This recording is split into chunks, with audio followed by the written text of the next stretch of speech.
Monsieur le Président, c'est à celui qui domine sur les esprits par la force de la vérité, non à ceux qui font les esclaves par la violence, que nous devons nos respects. C'est Voltaire qui parlait ainsi. 3 siècles plus tard, vous ne pouvez pas continuer à traiter de la sorte le peuple de France, le peuple d'en bas. Je vous ai interpellé par une vidéo diffusée sur les réseaux sociaux le 31 décembre 2018. Cette vidéo a été vue plus de 2,5 millions de fois et likée des centaines de milliers de fois. Il me semble que cela me donne une petite légitimité pour vous réinterpeller et peut-être pour que vous m'entendiez. Moi, je ne suis qu'un maire. Mais contrairement à vous, je côtoie la misère des gens que je tente d'assister au quotidien. Je peux en témoigner et je vous demande d'entendre ce que je préconise. Les maires que vous continuez à maltraiter doivent inventer tous les jours des solutions pour venir en aide aux plus fragiles. Mais alors que les dotations et le soutien de l'État baissent sans cesse, le nombre des plus fragiles ne cesse d'augmenter. Vous êtes dans votre bulle. Vous manquez terriblement d'humanité.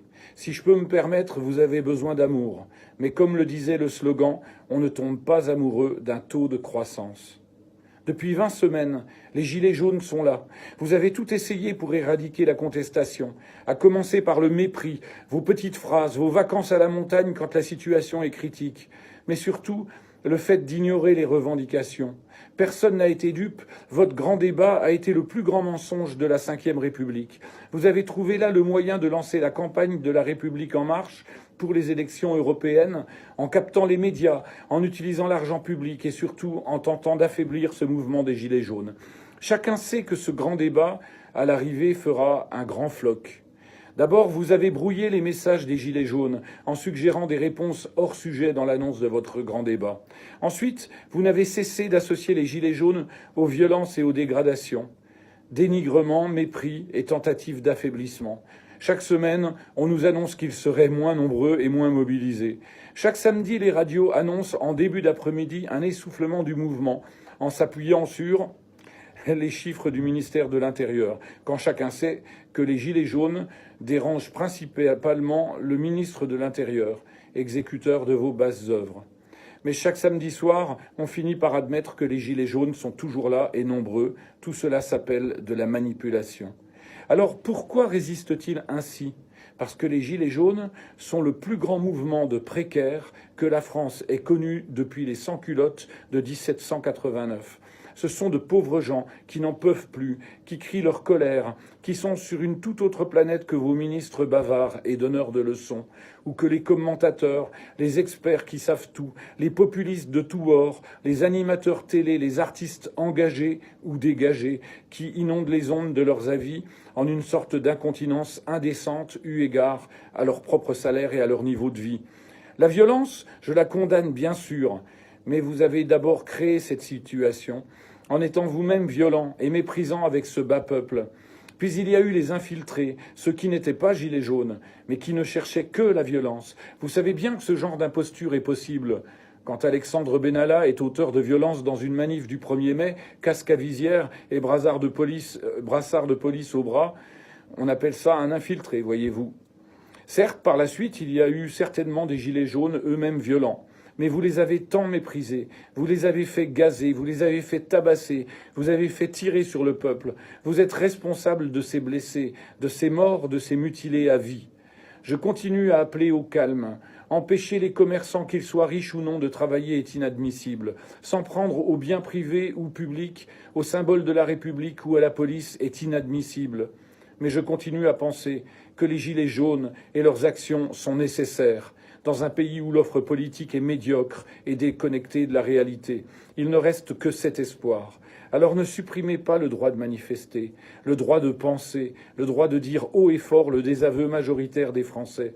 Oui, ces Français condamnent toutes les formes de violence, mais malgré le matraquage médiatique, ils restent majoritairement favorables à ces gilets jaunes, nourris de la misère et des souffrances quotidiennes, telle une armée de fantômes blafards que vous avez marginalisés, habillés de jaune. Ils sont l'improbable parti de la raison par la résistance et l'ardente volonté de raviver l'indicible espoir de retrouver liberté, égalité, fraternité et dignité. Vous savez ce que c'est que l'espoir ? Il faut être courageux aujourd'hui pour porter un gilet jaune. Je voudrais citer pour eux Hubert Félix Thiéphenne. tu chantes des arias d'espoir universel pour faire que le soleil se lève sur nos emails. Oui, les gilets jaunes sont toujours là et seront toujours là tant qu'ils seront précaires, tant que vous ne les aurez pas pris en considération. Pourquoi ? Simplement parce qu'ils n'ont plus le choix. Croyez-vous sincèrement, Monsieur le Président, que l'on puisse vivre décemment avec un SMIC à 1 200 € net ? Savez-vous que toutes ces personnes employées à temps partiel et qui ne perçoivent donc qu'une partie du SMIC sont encore plus précaires que les précaires ? Croyez-vous que l'on puisse vivre décemment avec un minimum vieillesse de 868 €? Croyez-vous sincèrement que vos 100 € supplémentaires annoncés sur le SMIC n'ont pas été vécus comme un affront, comme de la charité bien ordonnée ?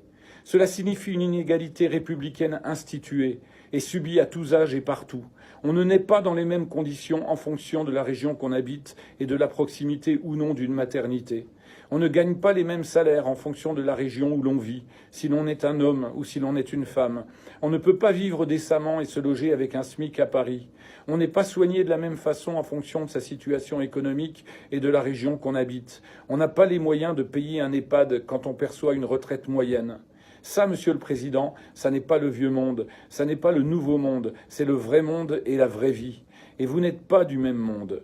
Vous voulez éradiquer les précaires en combattant les gilets jaunes, mais ce ne sont pas les précaires qu'il faut éradiquer, c'est la précarité. Alors voilà mes propositions. C'est simple, vous avez seul le pouvoir de les mettre en œuvre si vous le décidez. Premièrement, comment trouver de l'argent ? Remettez en place l'impôt sur les grandes fortunes, augmentez la TVA sur les produits de luxe, luttez enfin contre l'évasion fiscale qui coûte chaque année à la France 60 à 80 milliards d'euros. Deuxièmement, comment réconcilier les Français avec l'Europe ? Les Français ont été bernés. En 2005, ils ont voté non par référendum à 54,68% contre le traité constitutionnel européen. Leur choix n'a pas été respecté puisqu'en 2008, Nicolas Sarkozy a fait voter sur le même sujet le Parlement. Les Français n'ont donc pas choisi cette Europe-là. Ils veulent une Europe sociale et juste, une Europe de la fraternité entre les peuples, et non plus celle des banquiers, des grandes fortunes, l'Europe de tous les profits. Les Français ne veulent pas de votre Europe et ne se retrouvent pas dans vos propositions. Dénoncez l'Europe complice de l'évasion fiscale qui abrite et protège en son sein les paradis fiscaux. Dénoncez le diktat de l'Europe qui impose à la France d'emprunter aux banques privées et non pas à la Banque de France. La dette publique frôle les 100% du PIB. Le remboursement des intérêts de la dette est le 4e poste budgétaire de l'État. Et vous payez aux banques privées ces intérêts avec l'argent que vous prélevez aux Français. Troisièmement, comment redonner du pouvoir d'achat et des conditions de vie dignes aux Français ? Diminuez la TVA sur les produits de première nécessité et élargissez considérablement la liste de ces produits vitaux. Arrêtez de stigmatiser les fonctionnaires territoriaux qui, la plupart du temps, travaillent beaucoup, ne sont pas bien rémunérés et donnent du service public à la population. Engagez un grand programme de développement du service public pour l'offre de soins, la perte d'autonomie, l'école, l'écologie, la solidarité, la sécurité, la formation professionnelle. Beaucoup de Français sont au chômage et n'ont aucun intérêt à rechercher un emploi, souvent pénible, pour gagner tout ou partie du SMIC. Passez le SMIC immédiatement à 2 000 € net. Pas de démagogie dans cette proposition, c'est simple et cohérent. Beaucoup de petites entreprises et d'artisans ont du mal à trouver des employés. Là, ils auront forcément un afflux de candidatures. Mais ces petites entreprises et ces artisans qui, ensemble, sont les premiers employeurs de France, il faut les aider. Ils crèvent sous le poids des taxes, des impôts et des tracasseries administratives. Vous allez ainsi perdre de nombreux chômeurs. Vous allez donc récupérer les indemnités de chômage qui ne seront plus à verser. Une partie seulement de ces indemnités suffira à l'État pour reverser aux petites entreprises la différence entre le SMIC d'aujourd'hui et celui de demain. Au passage, l'État gagnera même de l'argent. De nombreux Français retrouveront ainsi un emploi et la dignité. Ils gagneront mieux leur vie, alors ils consommeront plus et l'État gagnera encore de l'argent sur la TVA. C'est imparable, ce n'est que du bon sens. Alors, Monsieur le Président, aujourd'hui, je vous le dis, chiche pour la France.